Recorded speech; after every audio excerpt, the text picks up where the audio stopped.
ಅಂಗನವಾಡಿ ಕಾರ್ಯಕರ್ತೆಯರು ಮತ್ತು ಸಹಾಯಕರಿಗೆ ಬಂಪರ್.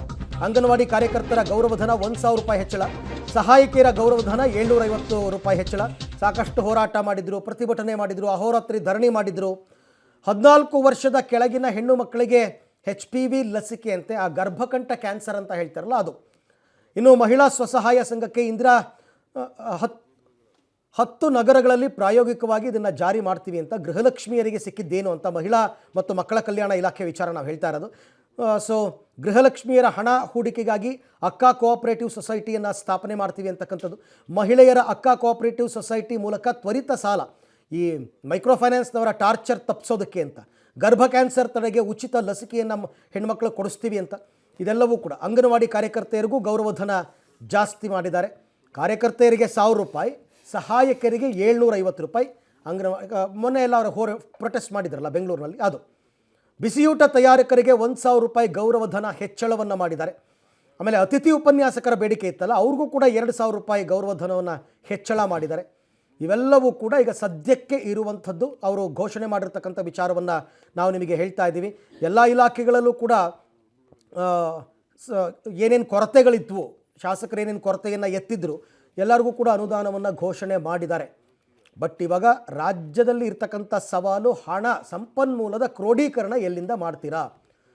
ಕೇಂದ್ರ ಸರ್ಕಾರಕ್ಕೆ ಹೋಲಿಕೆ ಮಾಡಿಕೊಂಡ್ರೆ ರಾಜ್ಯ ಸರ್ಕಾರಕ್ಕೆ ಹಣವನ್ನು, ಸಂಪನ್ಮೂಲ ಕ್ರೋಢೀಕರಣಕ್ಕೆ ಅವಕಾಶ ತುಂಬ ಕಡಿಮೆ. ಸೊ ನಿಮಗೆ ನೋಂದಣಿ ಮತ್ತು ಮುದ್ರಾಂಕ, ಅದು ಬಿಟ್ಟರೆ ಅಬಕಾರಿ, ವಾಣಿಜ್ಯ ತೆರಿಗೆ ಮತ್ತು ಈ ಸಾರಿಗೆ ಇಲಾಖೆಯಲ್ಲಿ ಬರ್ತಕ್ಕಂಥ ರೋಡ್ ಟ್ಯಾಕ್ಸು, ಇವುಗಳು ಮಾತ್ರ ನೀವು ಜಾಸ್ತಿ ಮಾಡ್ಕೋಬೋದು. ಹಾಗಾಗಿ ಹೊಸದಾಗಿ ಏನಾದರೂ ನೀವು ಸಂಪನ್ಮೂಲ ಕ್ರೋಢೀಕರಣಕ್ಕೆ ಪ್ಲ್ಯಾನ್ ಮಾಡಿದ್ದೀರಾ ಅನ್ನೋದು ಪ್ರಶ್ನೆ. ಬಜೆಟ್ನಲ್ಲಿ ಅಂಗನವಾಡಿ ಕಾರ್ಯಕರ್ತೆಯರಿಗೆ 1,000 ರೂಪಾಯಿ ಸಹಾಯಧನ ಹೇಳಿದ್ವಲ್ಲ, ಅದನ್ನು ಸರ್ಕಾರದ ವಿರುದ್ಧ ಈಗ ಅಂಗನವಾಡಿ ಕಾರ್ಯಕರ್ತೆಯರು ಆಕ್ರೋಶ ವ್ಯಕ್ತಪಡಿಸಿದ್ದಾರೆ. ಬಜೆಟ್ನಲ್ಲಿ 1,000 ರೂಪಾಯಿ ಸಹಾಯಧನ ಹೆಚ್ಚಳ ಮಾಡಿರ್ತಕ್ಕಂಥದ್ದು ಸಾಕಾಗಲ್ಲ ಅಂತ. ಅವ್ರು ಆ್ಯಕ್ಚುಲಿ ಡಿಮಾಂಡ್ ಇಟ್ಟಿದ್ದು ನಮಗೆ 3,000 ರಿಂದ 5,000 ರೂಪಾಯಿ ತನಕ ಹೆಚ್ಚಳ ಮಾಡಿಕೊಡಿ ಅಂತ. ನೀವು ಕೊಟ್ಟಿರೋ 1,000 ರೂಪಾಯಿ ಏನೇನೂ ಸಾಕಾಗಲ್ಲ ನೋಡಿ. ಆಗಲೇ ರಿಯಾಕ್ಷನ್ಸ್ ಬರ್ತಾ ಇದೆ. 10,000 ರೂಪಾಯಿವರೆಗೆ ಹೆಚ್ಚಿಸಬೇಕಾಗಿತ್ತು ಅಂತಕ್ಕಂಥದ್ದು. ನಾವೇನು ಆಶ್ವಾಸನೆ ಇಟ್ಕೊಂಡಿದ್ವು ಅಂದರೆ ಮಿನಿಮಮ್ 15,000 ರೂಪಾಯಿ ನಮಗೆ ನಾವು ಕೇಳಿದ್ವು. ಅವ್ರನ್ನ ಕನಿಷ್ಠ ವೇತನ ನಿಗದಿ ಆಗೋವರೆಗೂ ಕೂಡ ನಮಗೆ 15,000 ರೂಪಾಯಿ ಕೊಡಿ ಅಂತ ಕೇಳಿದ್ವು. ಈಗ 5 ವರ್ಷ 6 ವರ್ಷದಿಂದಲೂ ಕೇಂದ್ರ ಸರ್ಕಾರ ಬಜೆಟಲ್ಲಿ ಏನೂ ಮಂಡನೆ ಮಾಡಿಲ್ಲ. ಆದರೆ ಈಗ ರಾಜ್ಯ ಸರ್ಕಾರ 1,000 ರೂಪಾಯಿ ಜಾಸ್ತಿ ಮಾಡಿದೆ, ನಮಗೆ ಸಮಂಜಸ ಅಲ್ಲ. ಅದನ್ನು ಅವರು ವಾಪಸ್ ತಗೋಬೇಕು. ನಮಗೆ ಮಿನಿಮಮ್ ನಾವು 3,500 ರೂಪಾಯಿನಾರು ಹೆಚ್ಚುವರಿ ಮಾಡಬೇಕು. ಅವರು ಈ ಆದೇಶ ಹೊರಡಿಸಿದಾರಲ್ಲ, ಇವತ್ತಿನ ಬಜೆಟಲ್ಲಿ ತೀರ್ಮಾನ ಆಗ್ತಾ ಇದೆಯಲ್ಲ, ದಯವಿಟ್ಟು ಅವರು ಅದನ್ನು ವಾಪಸ್ ತಗೊಂಡು ಮಿನಿಮಮ್ ನಮಗೆ 3,500 ಆಗಲಿ ಜಾಸ್ತಿ ಮಾಡಬೇಕು ಅಂತ ಹೇಳಿ ಅವ್ರಿಗೆ ಕೇಳ್ಕೊತಾ ಇದ್ದೀವಿ. ನಾವೀ ಇದನ್ನ ಸರ್ ನಮಗೆ ಖುಷಿ ಇಲ್ಲ. ಅವ್ರು ಇಲೆಕ್ಷನ್ ಮುಂಚೆನೇ ಏನು ಹೇಳಿದ್ರು, 6ನೇ ಗ್ಯಾರಂಟಿ ಕೊಡ್ತೀವಿ 15,000 ರೂಪಾಯಿ ಕಾರ್ಯಕರ್ತರಿಗೆ, ಹೆಲ್ಪರ್ಗೆ 7,500 ರೂಪಾಯಿ ಅಂತೇಳಿ ಆ ಗ್ಯಾರಂಟಿ ಜಾರಿ ಮಾಡಿದ್ರೆ ನಮ್ಗೆಲ್ಲರಿಗೂ ಖುಷಿ ಸರ್. ಕೆಲಸದ ಹೊರೆ ಸಿಕ್ಕಾಪಟ್ಟೆ ಇದೆ ಸರ್. ಮುಂಜಾನಿಂದ ಸಂಜೆವರೆಗೂ ಕೆಲಸದ ಹೊರೆ ಇದೆ.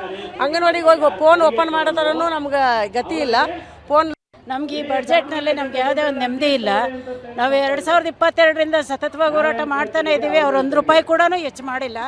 ಗ್ಯಾರಂಟಿ ಯೋಜನೆ ಮಾಡ್ತೀವಿ, ಗ್ಯಾರಂಟಿ 6ನೇ ಗ್ಯಾರಂಟಿ ಕೊಡ್ತೀವಿ ಅಂತ ಭಾರಿ ಆಶ್ವಾಸನೆ ಕೊಟ್ಟರು. ಬರೀ ಎಲ್ಲ ಸುಳ್ಳು ಆಶ್ವಾಸನೆ ಕೊಡ್ತಾ ಬಂದಿದ್ದಾರೆ. ಅವರೊಂದು ಗ್ಯಾರಂಟಿ ಆಶ್ವಾಸನೆ ನಮಗೆ ಕೊಟ್ಟಿಲ್ಲ. ಈ ನೆಮ್ಮದಿ ಇಲ್ಲ. ಅದರೊಳಗಾಗಿ ಏನೇ ಕೊಟ್ಟರು ಸರ್ಕಾರ ಈಗ 1,000 ರೂಪಾಯಿ ಗೌರವಧನ ಹೆಚ್ಚಳ ಮಾಡಿದ್ದಿಲ್ಲ ಸರ್. ಅದರಿಂದ ಏನೂ ತೃಪ್ತಿನೇ ಇಲ್ಲ ಸರ್. ಅಸಂತೃಪ್ತಿನೇ ನಮ್ಗೆ ಆಗ್ತಿರೋದು.